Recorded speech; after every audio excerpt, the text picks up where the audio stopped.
I'm looking forward to this class because I've been sitting with Master for hours and hours and hours and hours to bring through new teachings. And so he takes the matter of mind, which he will assume everyone has. Maybe assume is the wrong word for him, but he's putting it out there. So he assumes we'll have a group of people who've read the book, who are very famous or familiar with it, who have worked on themselves and tried to understand what the mind is all about, discover some new depth in themselves and so on, because he has all new teachings for this. So while he will reference the book, I'm sure, as we go through it, his lectures are not on the chapters, even though we will be taking generally 2 chapters per session.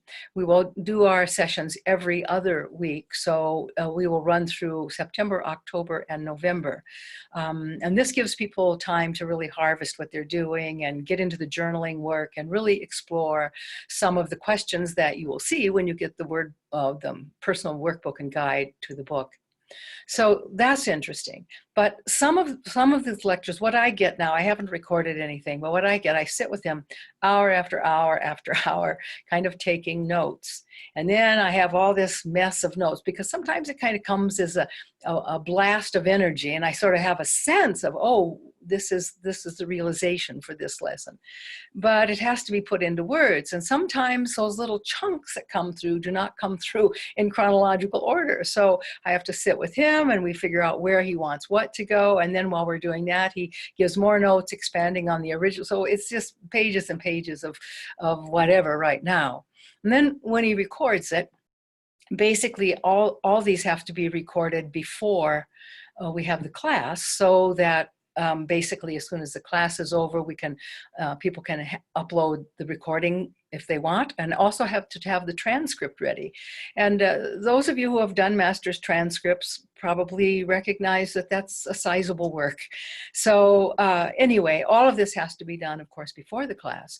But because Master wants to be very contemporary in the moment, and frankly, I have no idea what our world is going to look like come September, and he usually references things that are going on currently in the world.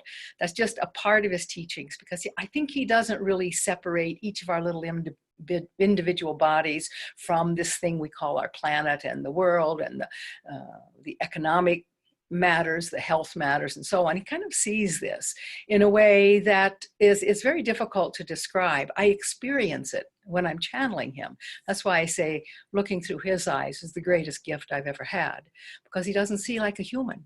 No, he sees beyond all of that. And even though he can enter into the minutest area that complicates the human mind, he doesn't stay there. He just takes that on, or he borrows my voice, comes through, and then he never loses his vastness, even though it can seem so down to earth, so in the moment, and so personal. So anyway, I hope all of you that have read the book are looking forward to this class. Some of you have wanted this for years. And he just said that they're not ready yet. They're not ready yet. So now you're ready. And I think the depths of some of these new teachings are going to be pretty profound. And it strikes me, and again, he hasn't channeled the lessons, so I can't quote anything for you, but it strikes me that this will be enough for us to chew on for maybe a couple of lifetimes. And, you know, the book is a very easy read. He wrote it in such simple terminology, and the sentences are not long, they're not flowery, nothing is repeated. He told me that at the very beginning of the first book. He said, no, in my own tradition, the Tibetan tradition, we don't repeat things. You pick up a book here, and sometimes a concept will be presented in one set of words, and then the same thing will be said in another set of words, or there'll be a lot of referring back.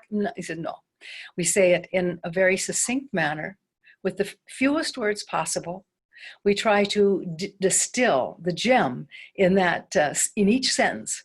And if those of you have read it know, sometimes you read a sentence or two and you just have to stop, put the book down and kind of go, whoa, what did I just read? And so I think this next set of teachings will be every bit as powerful and as profound.